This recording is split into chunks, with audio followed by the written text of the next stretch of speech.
사랑하는 여러분, 오늘 하루 어떠셨나요? 어쩌면 남들은 알지 못하는 무거운 짐을 홀로 지고 지친 마음으로 이 자리에 오신 분도 계실 겁니다. 하나님, 제 삶은 왜 이렇게 힘이 들까요?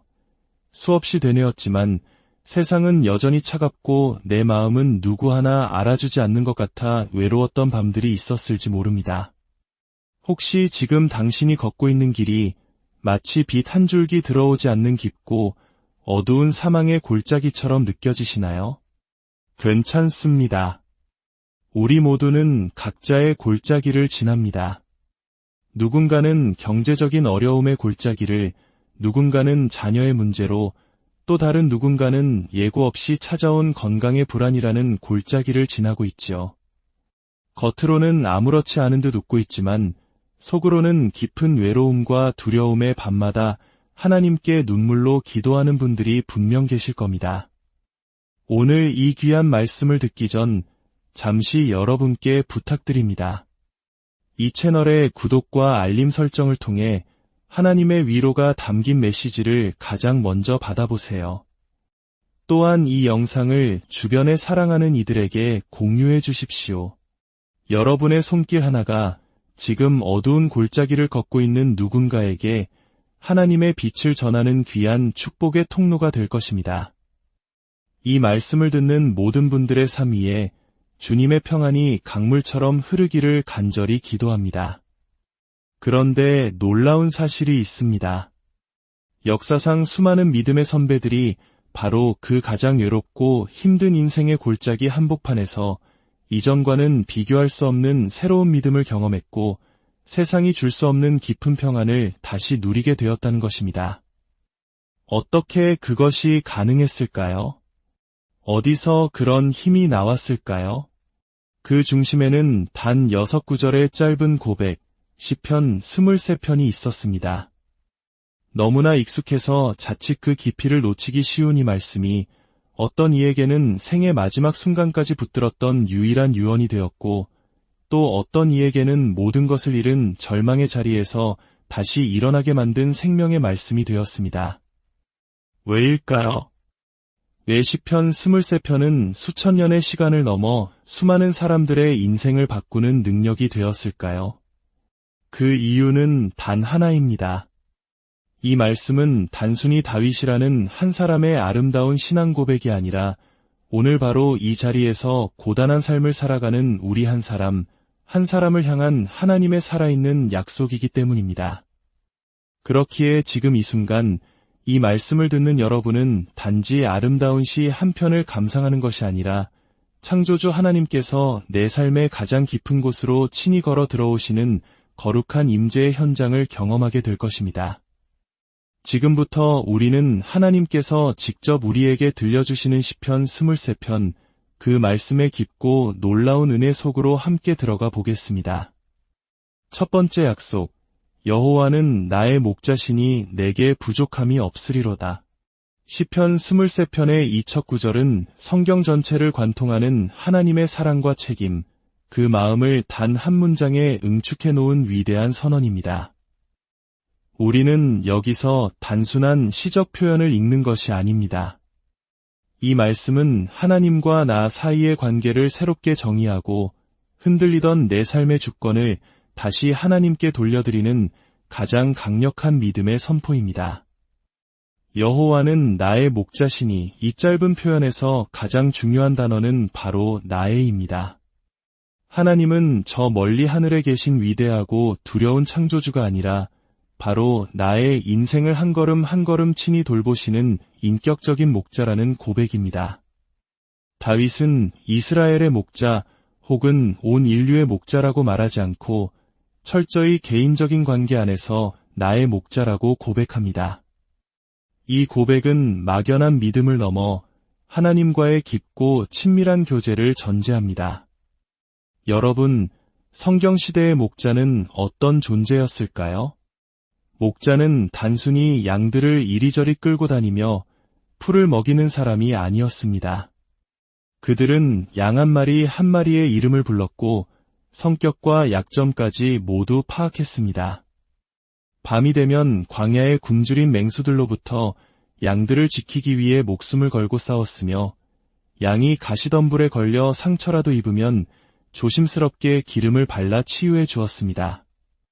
길 잃은 양 한 마리를 찾기 위해 99마리를 두고 밤새도록 광야를 헤매는 존재, 양들에게는 세상의 전부와도 같은 존재가 바로 목자였습니다. 바로 그 목자가 지금 당신의 목자가 되어주시겠다고 약속하시는 것이 이 첫 구절이 주는 놀라운 은혜입니다. 내게 부족함이 없으리로다. 이 고백은 내 은행 잔고가 늘 풍족하고 내가 원하는 모든 것이 이루어진다는 의미가 아닙니다.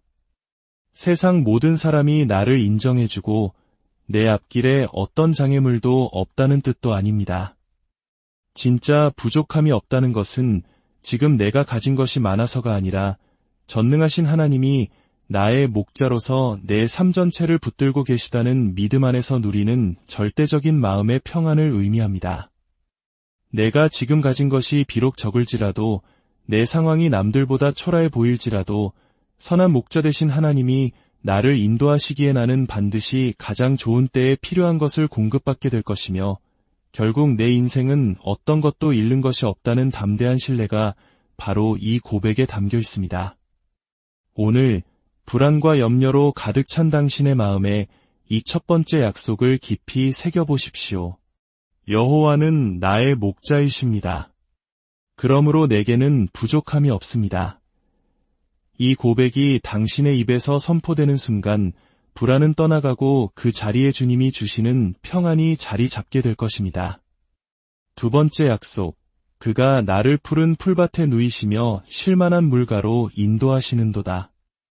이 말씀은 삶의 속도에 지쳐 영혼이 메마른 현대인들에게 하나님께서 주시는 진정한 쉼과 회복의 장면을 그림처럼 섬세하게 보여줍니다. 우리가 기억해야 할 것은 성경의 배경이 되는 이스라엘 땅은 사계절이 푸르른 우리나라와는 전혀 다르다는 사실입니다. 대부분이 건조한 광야와 척박한 언덕으로 이루어져 있어 양들이 마음껏 뜯어 먹을 푸른 풀밭과 갈증을 해소할 깨끗한 물가를 찾는 것은 목자의 가장 중요한 사명이자 능력이었습니다. 그것을 찾지 못하면 양들은 굶주리고 병들어 죽게 되기 때문입니다. 이런 배경 속에서 푸른 풀밭과 쉴만한 물가는 단순한 아름다운 풍경이 아니라 양들에게는 생존과 직결된 생명의 공간이었습니다. 다윗은 이 구절을 통해 우리에게 이렇게 말하고 있는 것입니다. 하나님은 내 영혼의 필요를 누구보다 먼저 아시고 내가 완전히 지쳐 쓰러지기 전에 미리 쉼과 회복의 자리를 예비해 두시는 분이다. 여기서 더욱 중요한 것은 이 구절의 주어가 내가 아니라 그라는 사실입니다. 그가 나를 누이시며 인도하시는도다. 내가 쉬고 싶어서 눕는 것이 아닙니다. 너무 지쳐서 어쩔 수 없이 주저앉는 것이 아닙니다. 목자 되신 하나님이 분주하게 달려가고 있는 나를 먼저 보시고 다가오셔서 친히 나의 손을 이끌어 안전한 쉼의 자리로 눕게 하시는 것입니다. 여러분, 우리는 너무나 바쁜 시대를 살아갑니다. 해야 할 일은 쌓여 있고 다른 사람들의 시선과 평가가 두려워서 쉬면 뒤처질 것 같은 불안감에 몸과 마음이 완전히 탈진한 줄도 모르고 그저 앞만 보고 달려왔던 시간들이 있지 않으셨나요? 그런 우리에게 하나님은 오늘 부드럽게 말씀하십니다.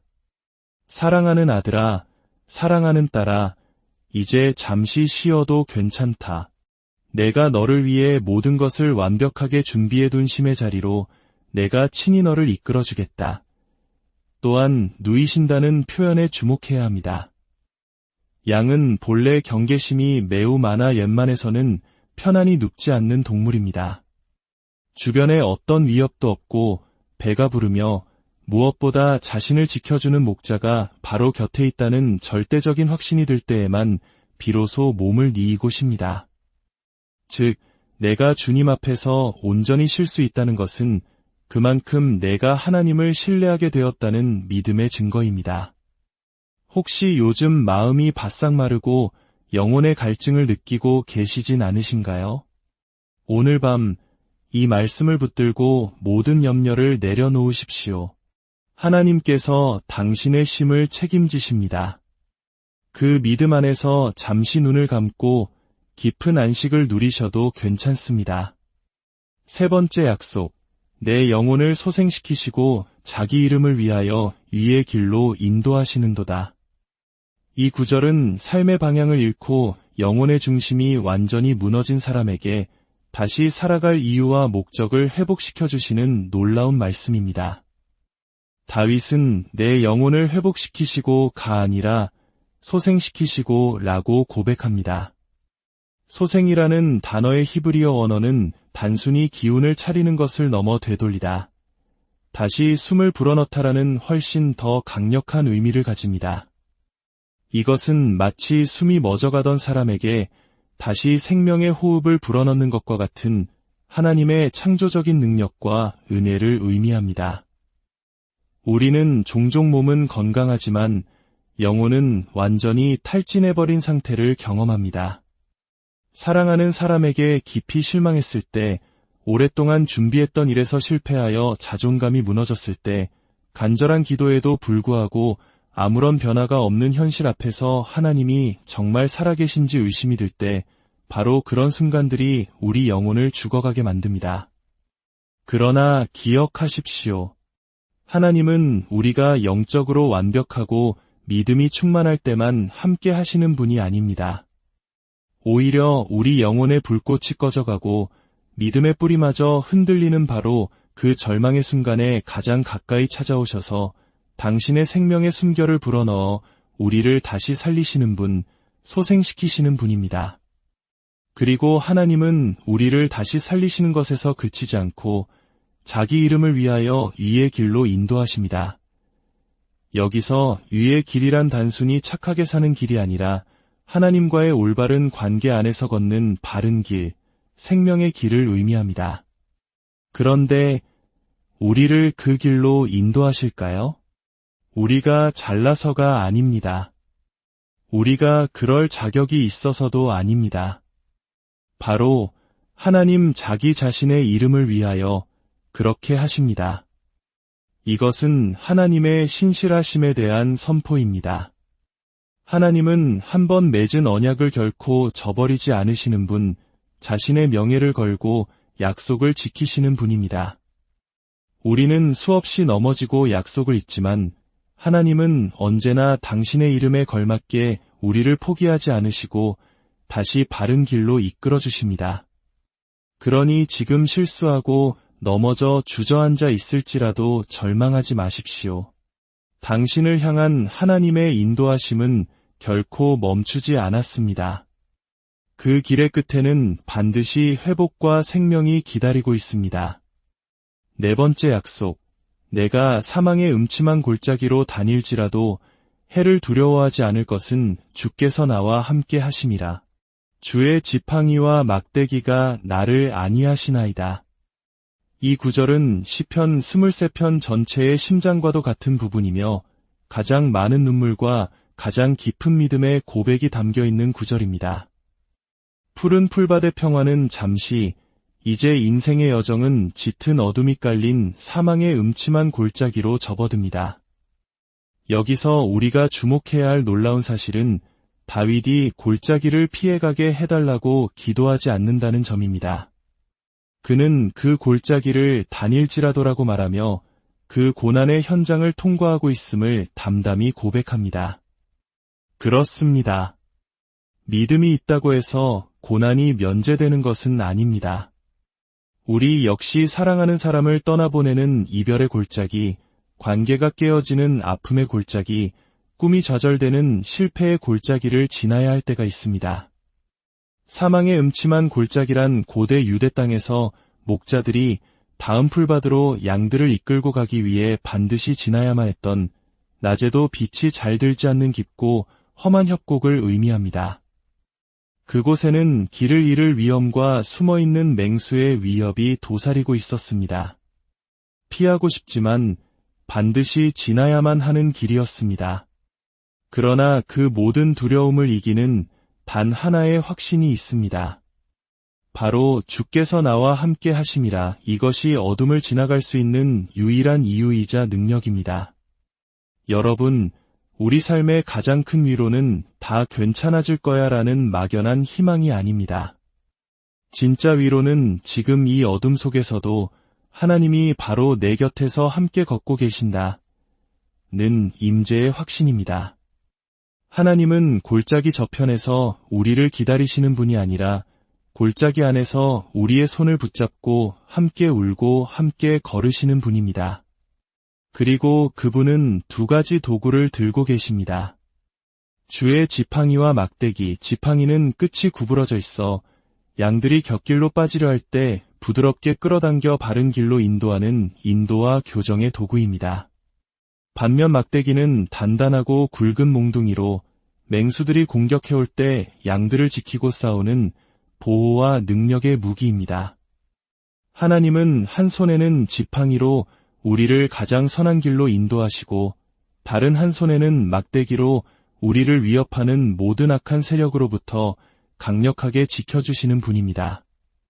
그분의 부드러운 위로와 강력한 보호하심이 있기에 우리는 가장 깊은 골짜기 속에서도 안전합니다.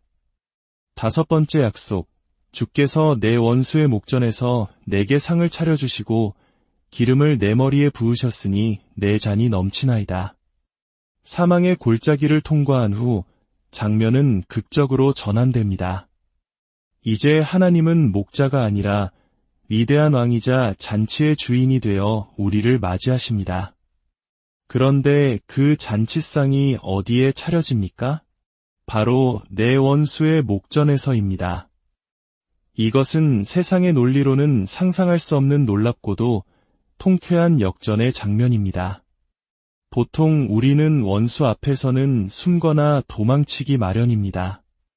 그러나 하나님은 우리를 억울하게 하고 조롱했던 바로 그 원수들이 보는 앞에서 보란듯이 우리를 위한 승리의 잔치상을 차려주십니다. 이것은 개인적인 복수가 아니라 하나님의 공의가 완전히 실현되는 명예회복의 순간입니다. 하나님은 우리가 믿음 때문에 흘렸던 눈물과 억울함을 단 하나도 잊지 않으시고 가장 영광스러운 방식으로 모든 것을 갚아주시는 분입니다. 그리고 주인 되신 하나님은 기름을 내 머리에 부으십니다. 고대 근동에서 귀한 손님을 맞이할 때 머리에 향기로운 기름을 부어주는 것은 최고의 존경과 환대의 표시였습니다. 더 나아가 기름 부음은 왕이나 제사장, 선지자를 세울 때 행하는 거룩한 의식이었습니다.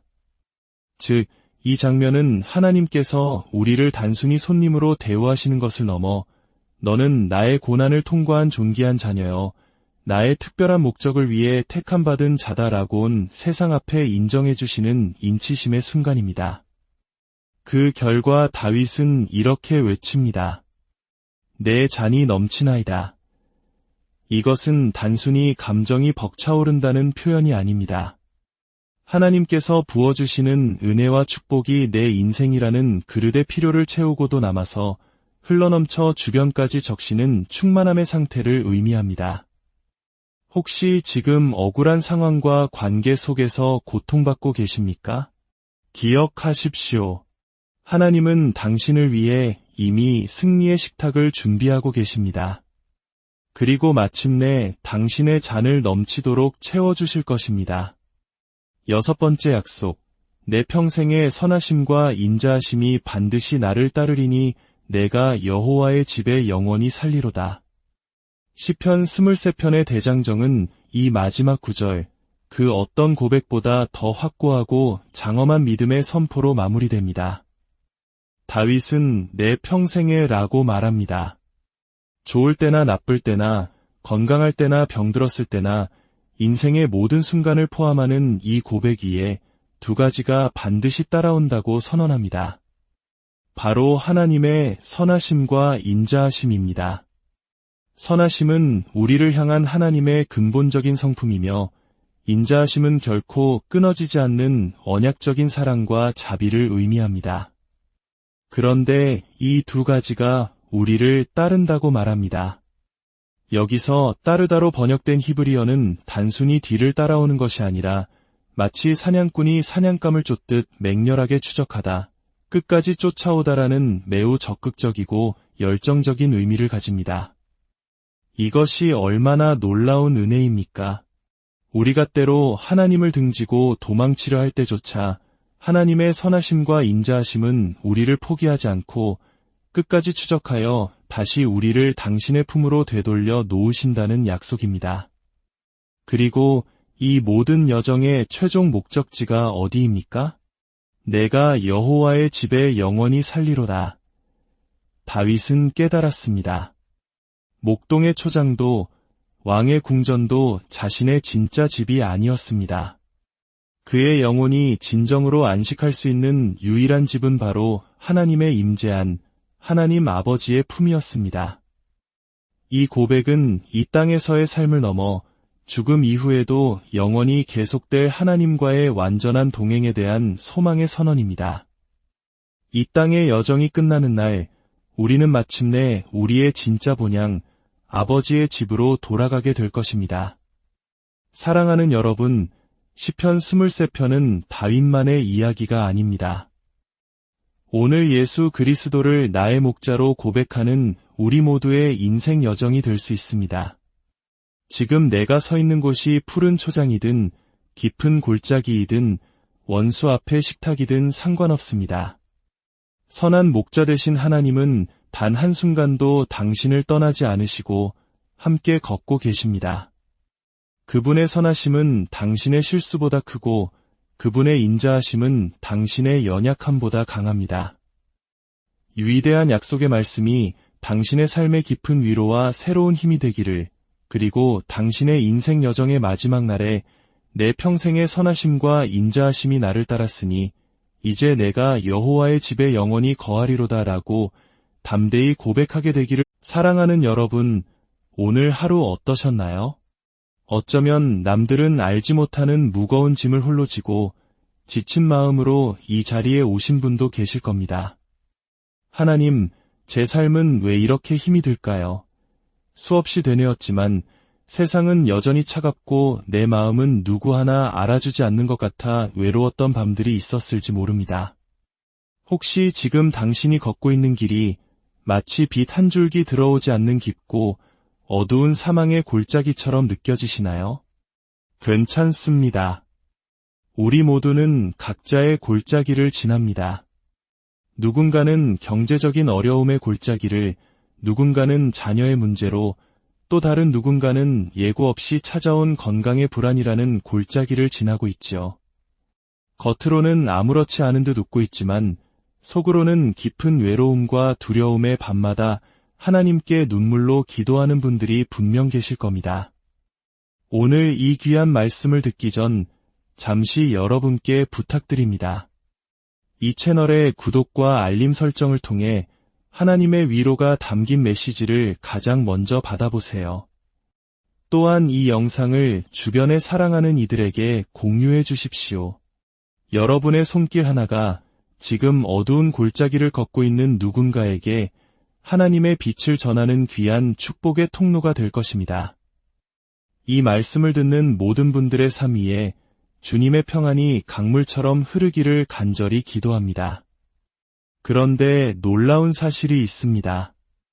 역사상 수많은 믿음의 선배들이 바로 그 가장 외롭고 힘든 인생의 골짜기 한복판에서 이전과는 비교할 수 없는 새로운 믿음을 경험했고 세상이 줄 수 없는 깊은 평안을 다시 누리게 되었다는 것입니다.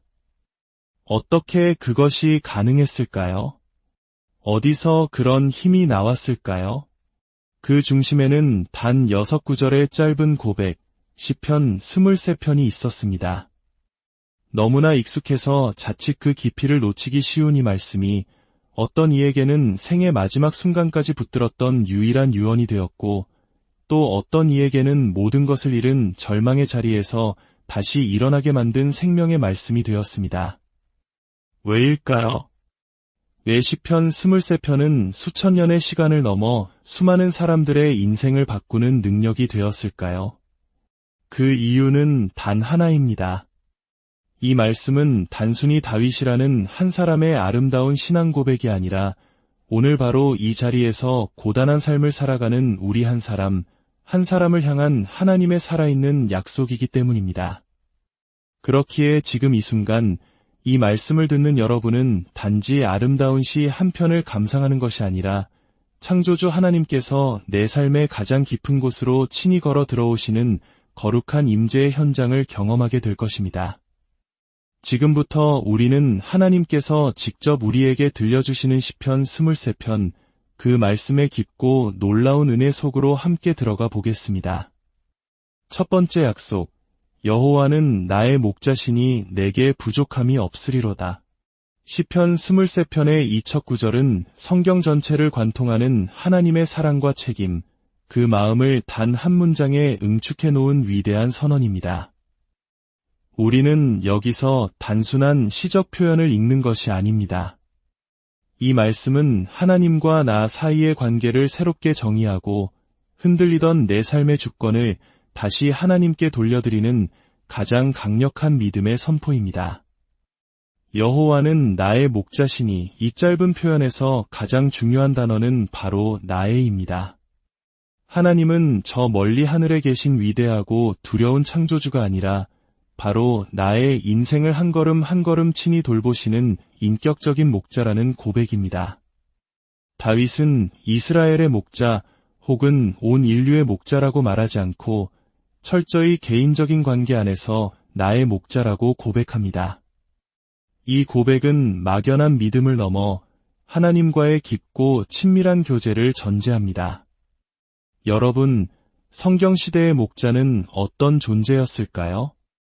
목자는 단순히 양들을 이리저리 끌고 다니며 풀을 먹이는 사람이 아니었습니다.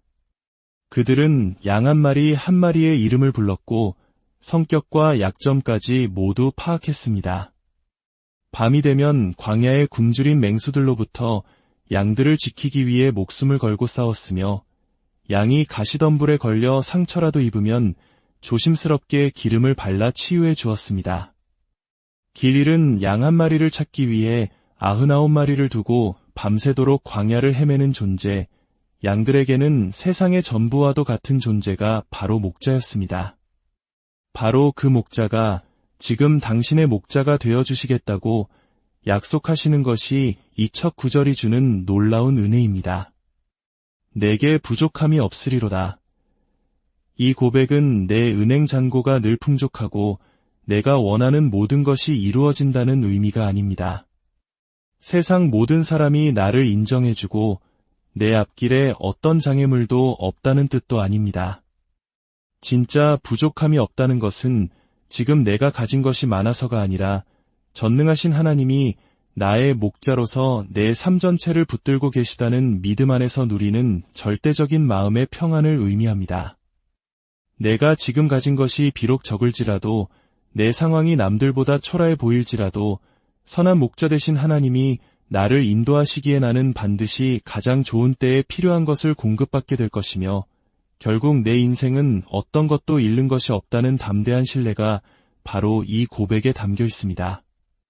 오늘 불안과 염려로 가득 찬 당신의 마음에 이 첫 번째 약속을 깊이 새겨보십시오. 여호와는 나의 목자이십니다. 그러므로 내게는 부족함이 없습니다. 이 고백이 당신의 입에서 선포되는 순간 불안은 떠나가고 그 자리에 주님이 주시는 평안이 자리 잡게 될 것입니다. 두 번째 약속, 그가 나를 푸른 풀밭에 누이시며 쉴만한 물가로 인도하시는도다. 이 말씀은 삶의 속도에 지쳐 영혼이 메마른 현대인들에게 하나님께서 주시는 진정한 쉼과 회복의 장면을 그림처럼 섬세하게 보여줍니다. 우리가 기억해야 할 것은 성경의 배경이 되는 이스라엘 땅은 사계절이 푸르른 우리나라와는 전혀 다르다는 사실입니다. 대부분이 건조한 광야와 척박한 언덕으로 이루어져 있어 양들이 마음껏 뜯어 먹을 푸른 풀밭과 갈증을 해소할 깨끗한 물가를 찾는 것은 목자의 가장 중요한 사명이자 능력이었습니다. 그것을 찾지 못하면 양들은 굶주리고 병들어 죽게 되기 때문입니다. 이런 배경 속에서 푸른 풀밭과 쉴만한 물가는 단순한 아름다운 풍경이 아니라 양들에게는 생존과 직결된 생명의 공간이었습니다. 다윗은 이 구절을 통해 우리에게 이렇게 말하고 있는 것입니다.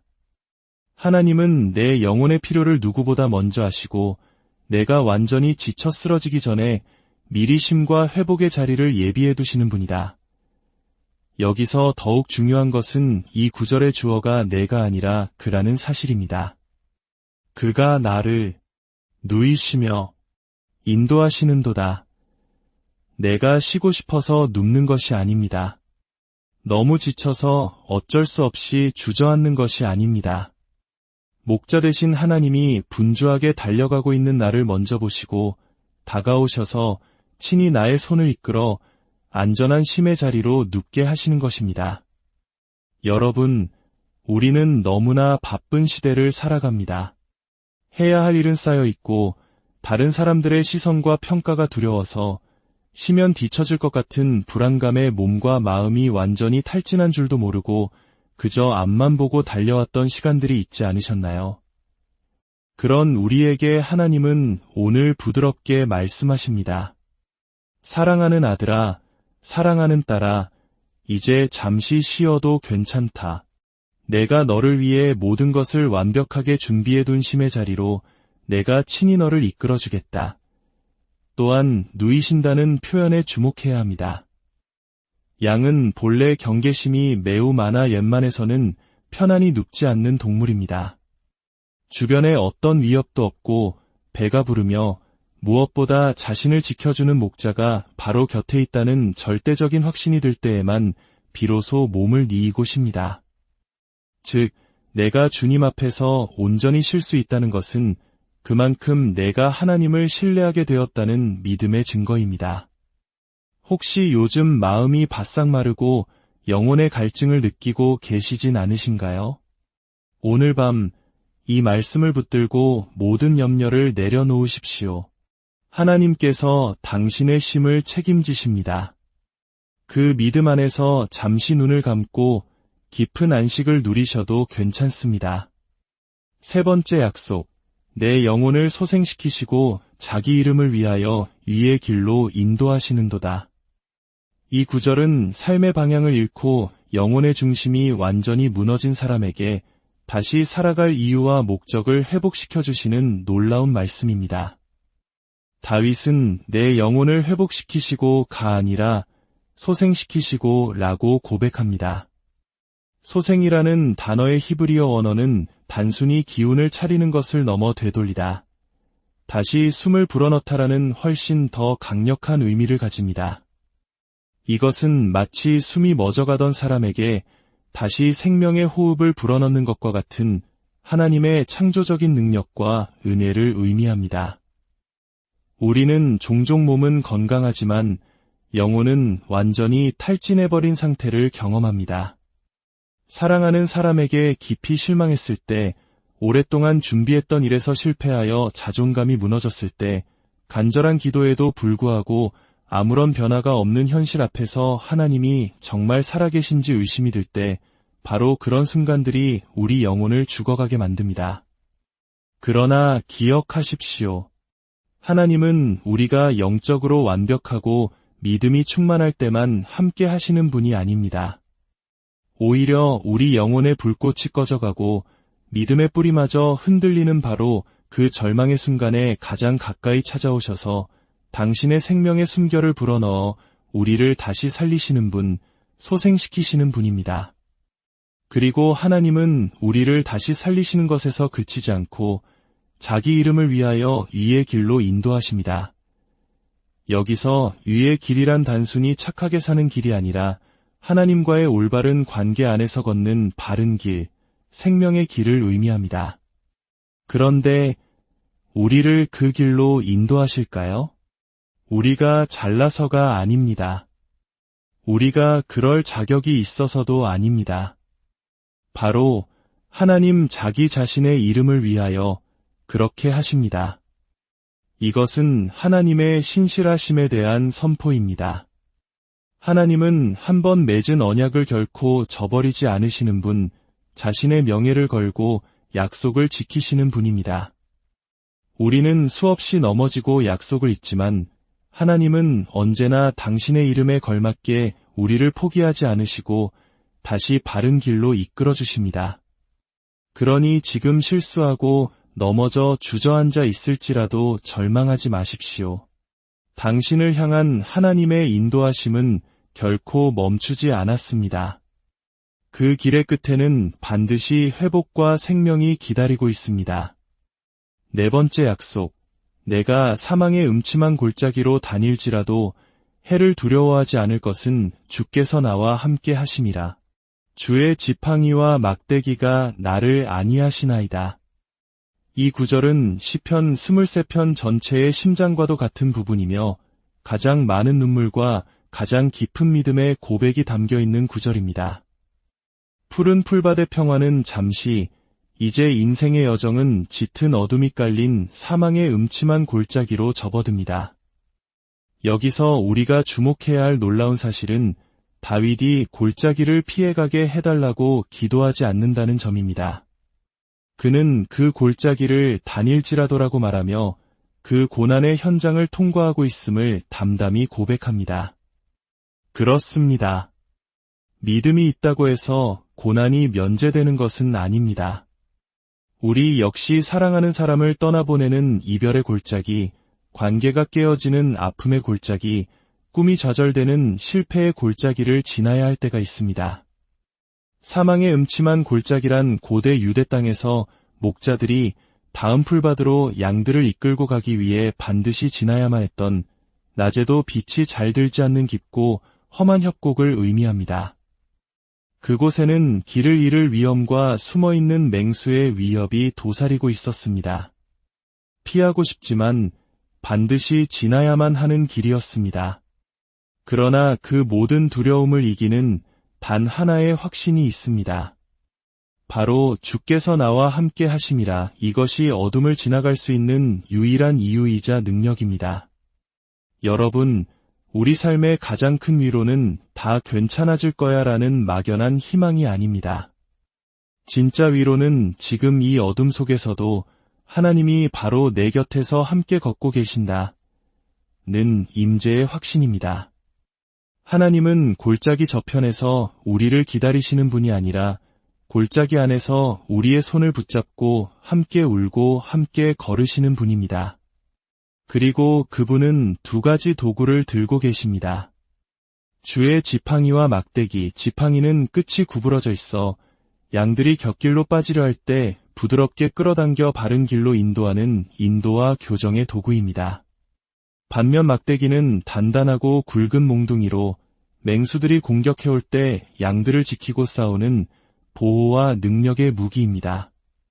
하나님은 한 손에는 지팡이로 우리를 가장 선한 길로 인도하시고 다른 한 손에는 막대기로 우리를 위협하는 모든 악한 세력으로부터 강력하게 지켜주시는 분입니다.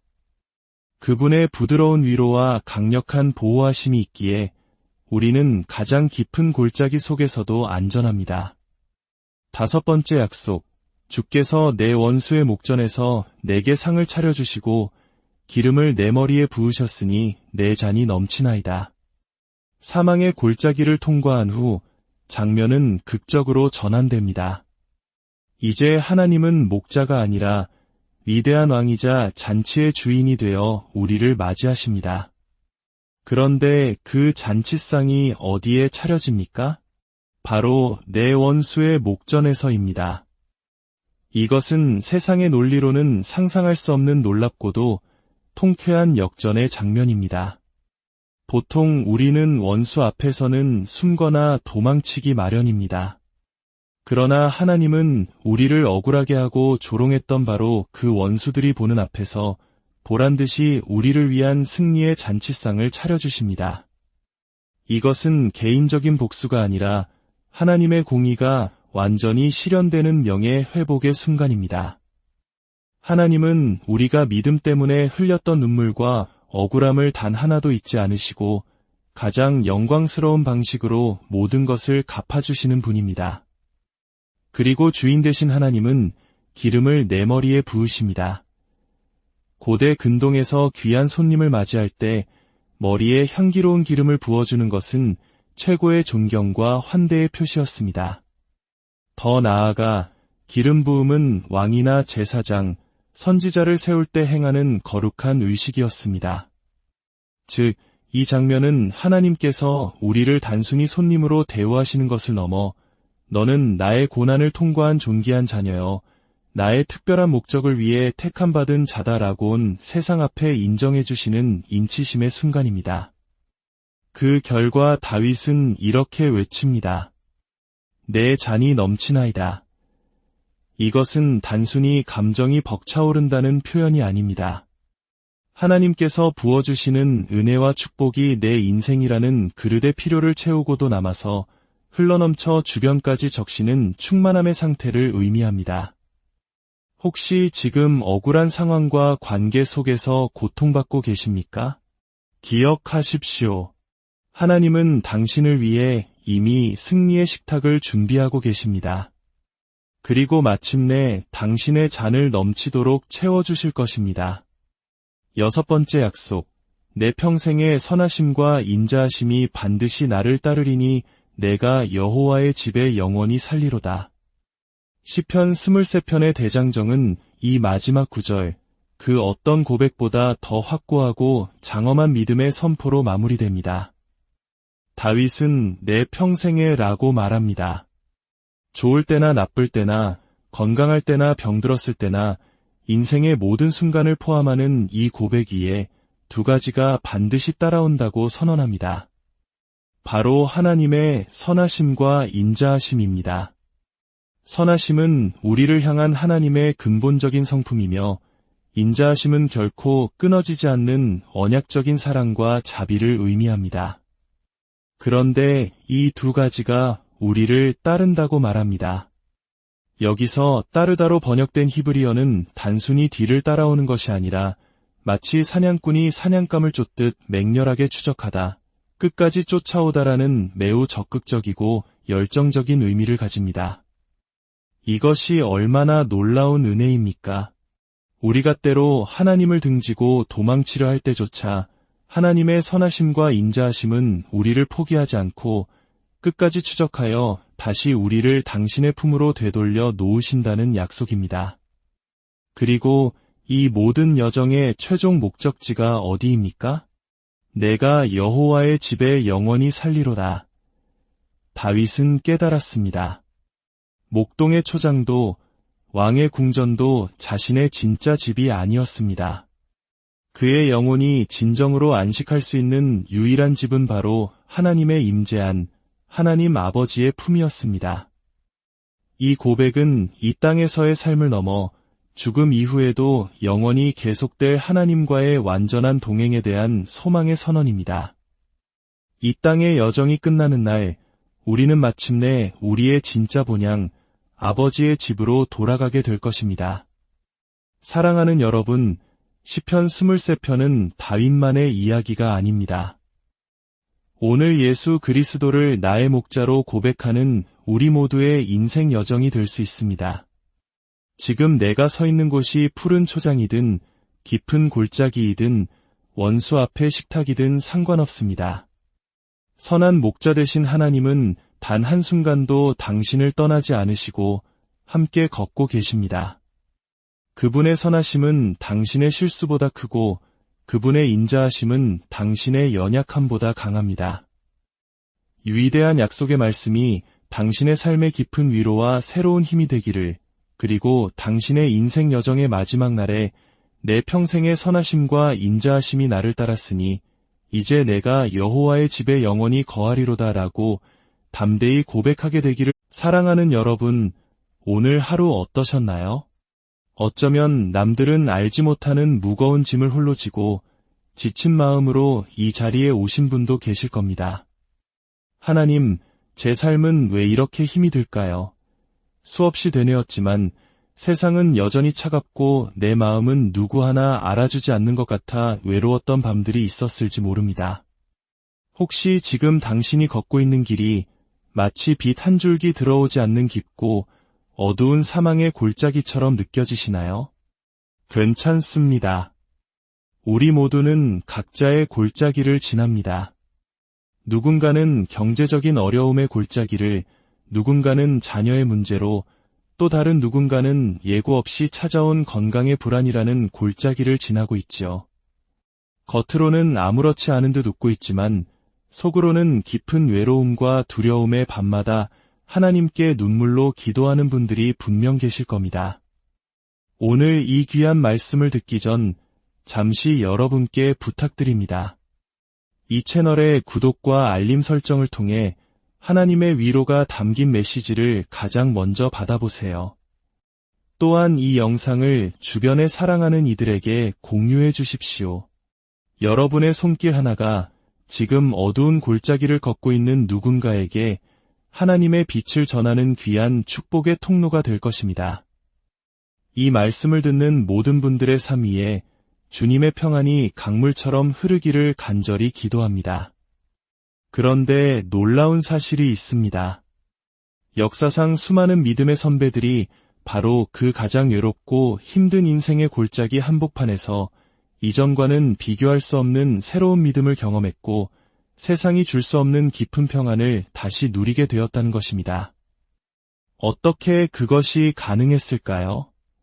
어디서 그런 힘이 나왔을까요? 그 중심에는 단 6구절의 짧은 고백, 시편 23편이 있었습니다. 너무나 익숙해서 자칫 그 깊이를 놓치기 쉬운 이 말씀이 어떤 이에게는 생의 마지막 순간까지 붙들었던 유일한 유언이 되었고 또 어떤 이에게는 모든 것을 잃은 절망의 자리에서 다시 일어나게 만든 생명의 말씀이 되었습니다. 왜일까요? 왜 시편 23편은 수천 년의 시간을 넘어 수많은 사람들의 인생을 바꾸는 능력이 되었을까요? 그 이유는 단 하나입니다.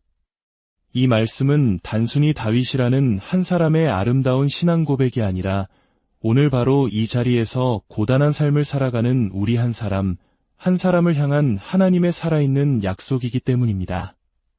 그렇기에 지금 이 순간 이 말씀을 듣는 여러분은 단지 아름다운 시 한 편을 감상하는 것이 아니라 창조주 하나님께서 내 삶의 가장 깊은 곳으로 친히 걸어 들어오시는 거룩한 임재의 현장을 경험하게 될 것입니다. 지금부터 우리는 하나님께서 직접 우리에게 들려주시는 시편 23편, 그 말씀의 깊고 놀라운 은혜 속으로 함께 들어가 보겠습니다. 첫 번째 약속, 여호와는 나의 목자시니 내게 부족함이 없으리로다. 시편 23편의 이 첫 구절은 성경 전체를 관통하는 하나님의 사랑과 책임, 그 마음을 단 한 문장에 응축해 놓은 위대한 선언입니다. 우리는 여기서 단순한 시적 표현을 읽는 것이 아닙니다. 이 말씀은 하나님과 나 사이의 관계를 새롭게 정의하고 흔들리던 내 삶의 주권을 다시 하나님께 돌려드리는 가장 강력한 믿음의 선포입니다. 여호와는 나의 목자시니 이 짧은 표현에서 가장 중요한 단어는 바로 나의입니다.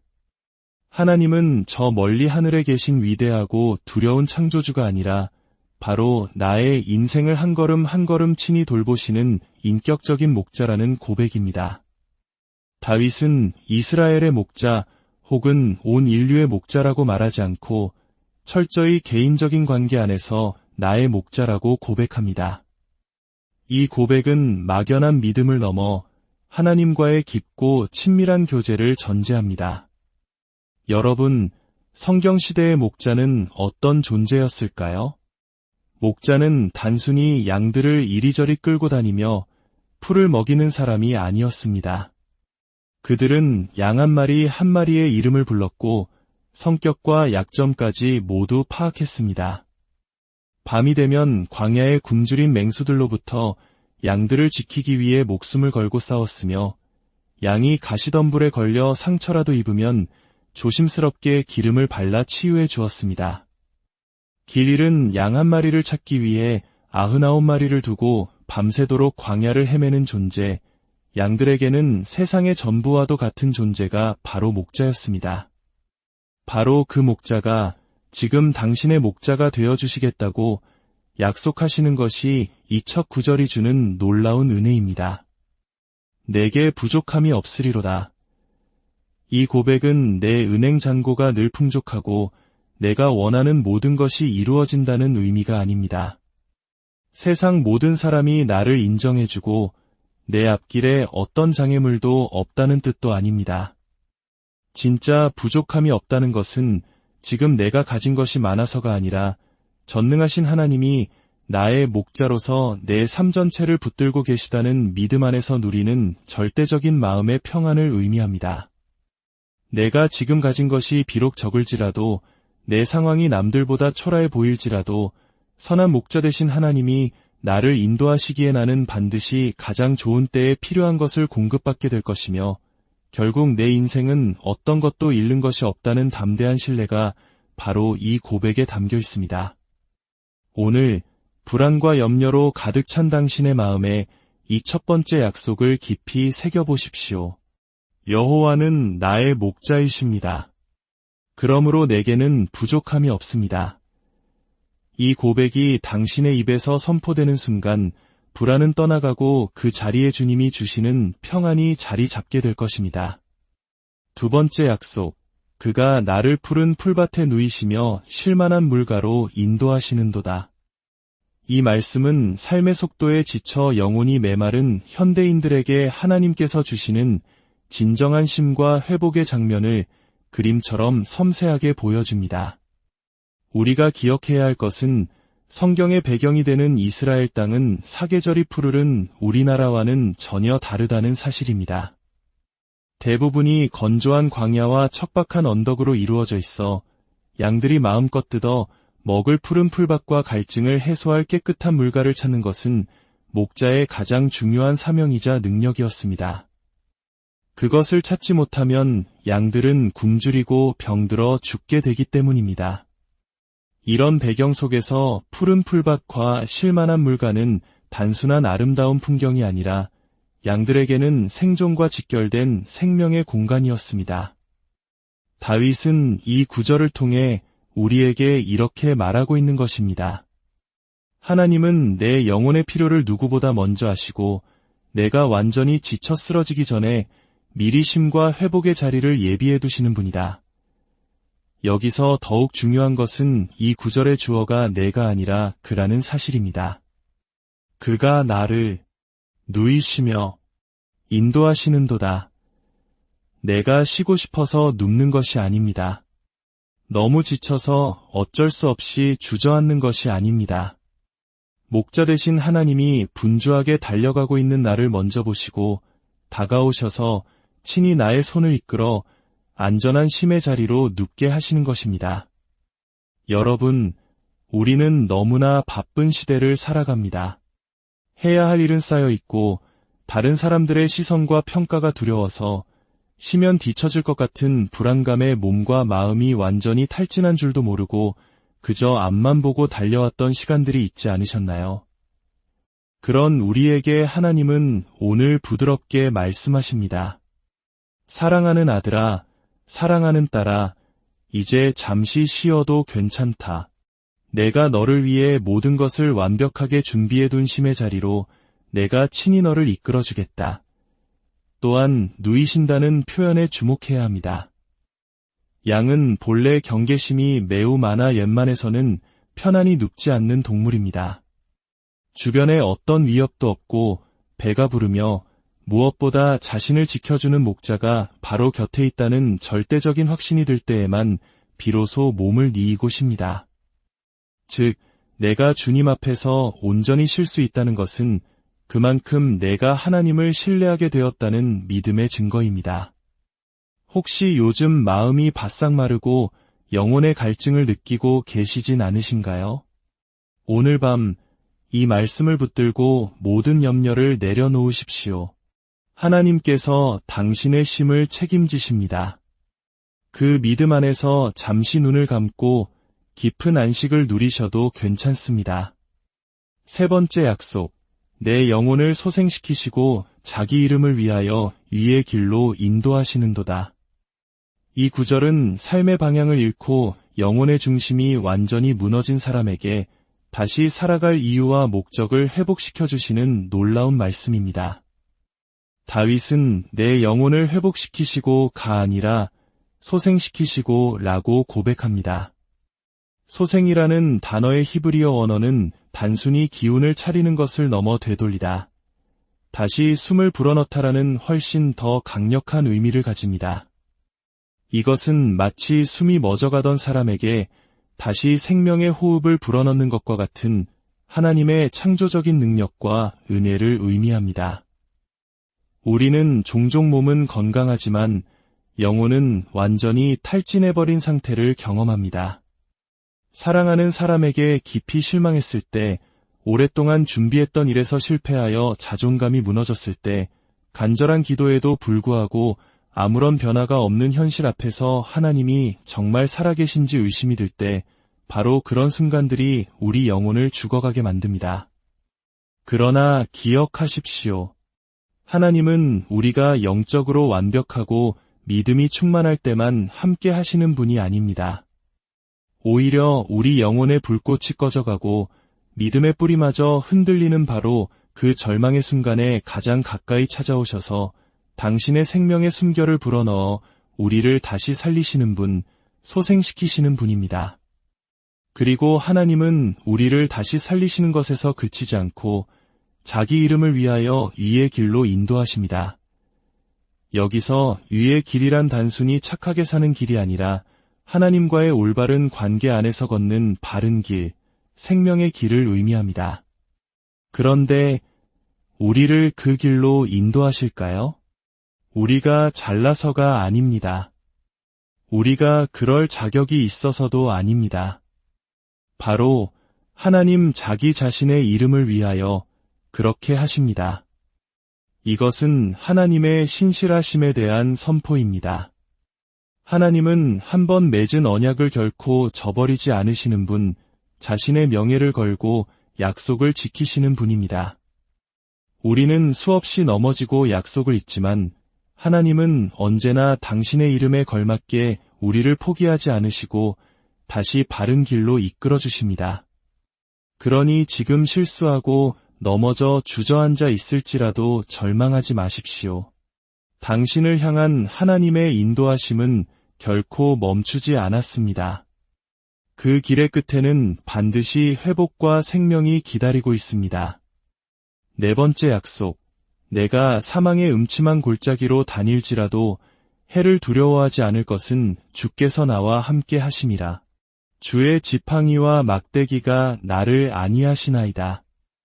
이 구절은 시편 23편 전체의 심장과도 같은 부분이며 가장 많은 눈물과 가장 깊은 믿음의 고백이 담겨있는 구절입니다. 푸른 풀밭의 평화는 잠시, 이제 인생의 여정은 짙은 어둠이 깔린 사망의 음침한 골짜기로 접어듭니다. 여기서 우리가 주목해야 할 놀라운 사실은 다윗이 골짜기를 피해가게 해달라고 기도하지 않는다는 점입니다. 그는 그 골짜기를 다닐지라도라고 말하며 그 고난의 현장을 통과하고 있음을 담담히 고백합니다. 그렇습니다. 믿음이 있다고 해서 고난이 면제되는 것은 아닙니다. 우리 역시 사랑하는 사람을 떠나보내는 이별의 골짜기, 관계가 깨어지는 아픔의 골짜기, 꿈이 좌절되는 실패의 골짜기를 지나야 할 때가 있습니다. 사망의 음침한 골짜기란 고대 유대 땅에서 목자들이 다음 풀밭으로 양들을 이끌고 가기 위해 반드시 지나야만 했던 낮에도 빛이 잘 들지 않는 깊고 험한 협곡을 의미합니다.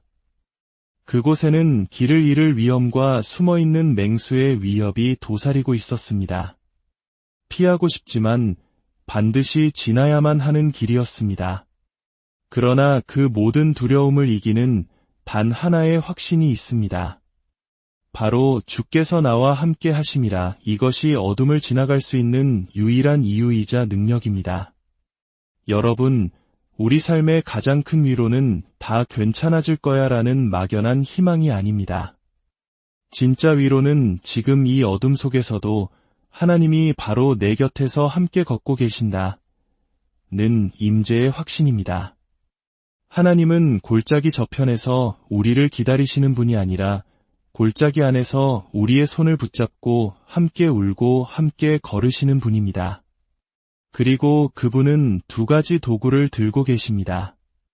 주의 지팡이와 막대기. 지팡이는 끝이 구부러져 있어 양들이 곁길로 빠지려 할 때 부드럽게 끌어당겨 바른 길로 인도하는 인도와 교정의 도구입니다. 반면 막대기는 단단하고 굵은 몽둥이로 맹수들